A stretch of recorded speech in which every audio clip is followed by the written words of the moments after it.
Assalamualaikum warahmatullahi wabarakatuh. Hello everyone, my name is Sulma Hajjatul Ridwana. Name 2011304107 of the B1 group. On this occasion, I want to discuss about social impact of the COVID-19 pandemic that occurred in society. The world is currently facing a pandemic caused by SARS-CoV-2 or coronavirus and its infection called COVID-19. The virus infection was first discovered in Wuhan, China on December 2019 and has rapidly spread to various parts of the world. Early in its occurrence, it elicits a variety response from the Indonesian public. Some began to exercise caution and to adopt a healthy pattern of life, but more were indifferent and seemingly dismissive, might even joke about the virus. More than just ordinary people, many officials understand the existence of the virus and failed to prepare or anticipate the outbreak on Indonesia. Even as the COVID-19 began rapidly spreading across the country and some countries has blocked access in out, governments and Indonesians still relaxed and undertook as a preventive measure against the virus. Recently, confusion and emergency generated by the coronavirus can be stressed for many. The uncertainty of knowing when the plague would end made many classes of society, especially the lower middle class, confused about their fate. Living as usual without livelihood makes it difficult for them to make ends meet.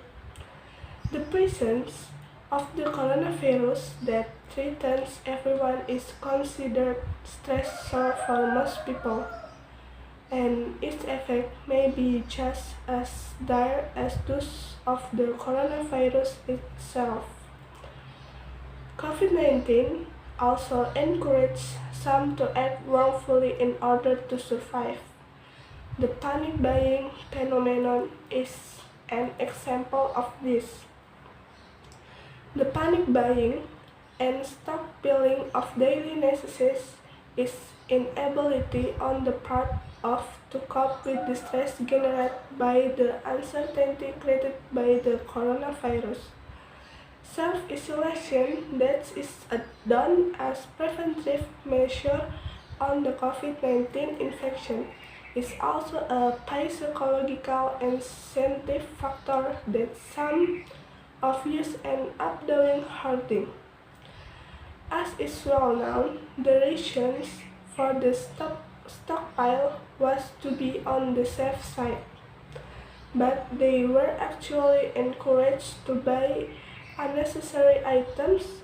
However, such action would affect other communities who can afford to shop on large scale, making it difficult for them to make ends meet. The panic buying phenomenon is also exploited by those who seek only profit by raising prices to irrational figures and by committing fraud that is usually done through online stores. The COVID pandemic has altered many aspects of our daily life. The anxiety and insecurity that most of us experience need to be rational in order for us to survive and also to help others to endure. Application of healthy living patterns and following government recommendations must also be made in effort to prevent the spread of COVID-19. Thank you for your attention. Wassalamualaikum warahmatullahi wabarakatuh.